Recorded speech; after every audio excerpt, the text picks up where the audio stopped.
Hey, good morning, survival litters, and welcome to, I believe we're on chapter 13 of Buried in the Sky.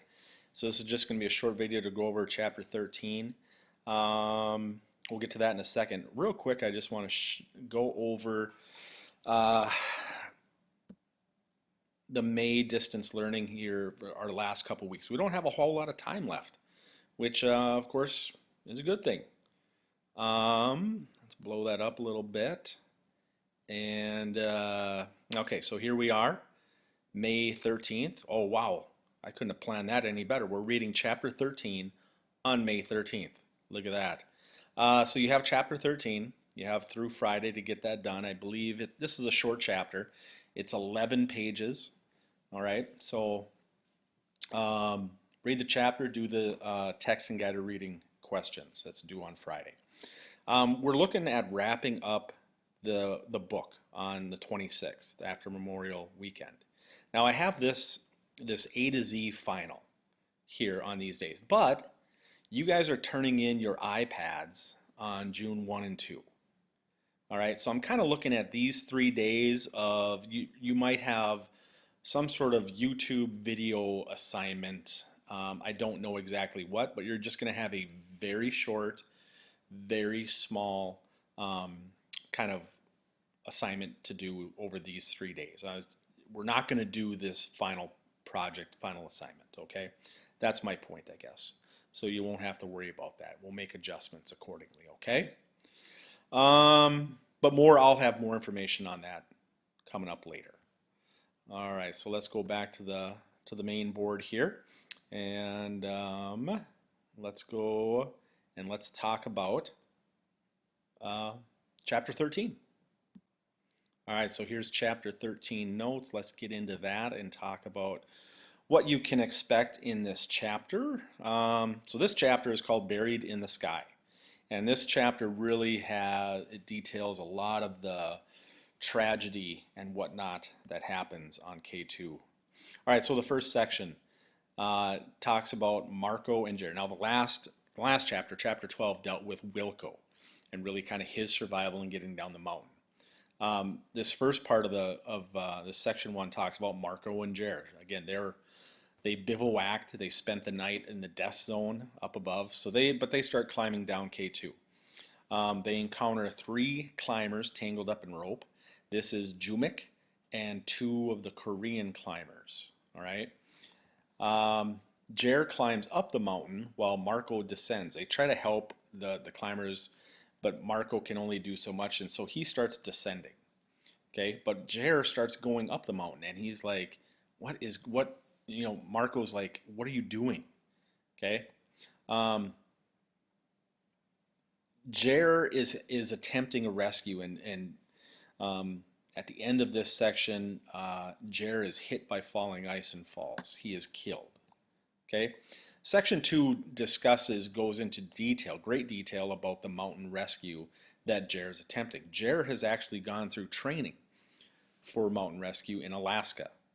Okay, so he knows what he's doing, and that's why he climbed up, was to set up a series of ropes and things like that to help these tangled up climbers.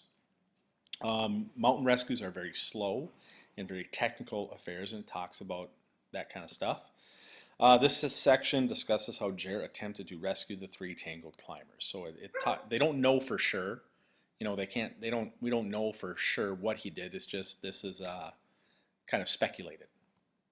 It also discusses for about a paragraph or so about Beck Weathers. Now he was very prominent in John Krakauer's book Into Thin Air, and his survival on Mount Everest is talked about. And then, towards the end of this section, a 4th climber joins the group, and it is speculated that it is Kareem. All right, section 3 is a real short section, and this is Big Pasang is climbing up, and it's kind of his account of what happens. It is predicted that it is Jer who he was hit by falling ice, and he kind of comes flying by Big Pasang, and they figured that it was probably Jer based on his description. This section ends with a thunderous boom. Well, that brings us to section 4 of this chapter, and it discusses the avalanche. A big avalanche hits. Okay, talks about different types of avalanches. The avalanche that hit these climbers on K2 is called a dry slab avalanche. This section really goes into a lot of detail about avalanches, and you learn a lot, and it's really kind of scary. Avalanche speeds can be anywhere from 70 to 200 miles an hour. Big Pasong and Jumik, they were tied together when the avalanche hit, and they had a fraction of a second, like a second and a half. When the avalanche starts, they had about a second and a half to get out of the way, which was not enough time. So Big Pasong and Jumik were hit. They were tied together. They went kind of flying by Pemba Gelji, who was climbing up to help rescue, and they died. They died. There's a big section about what happens when you are buried in an avalanche. It details it quite a bit. I believe people can stay alive for like 90 minutes buried in snow, but you eventually die of asphyxiation. And it is the two other climbers were never found, and so it's speculated that they were buried alive in the avalanche.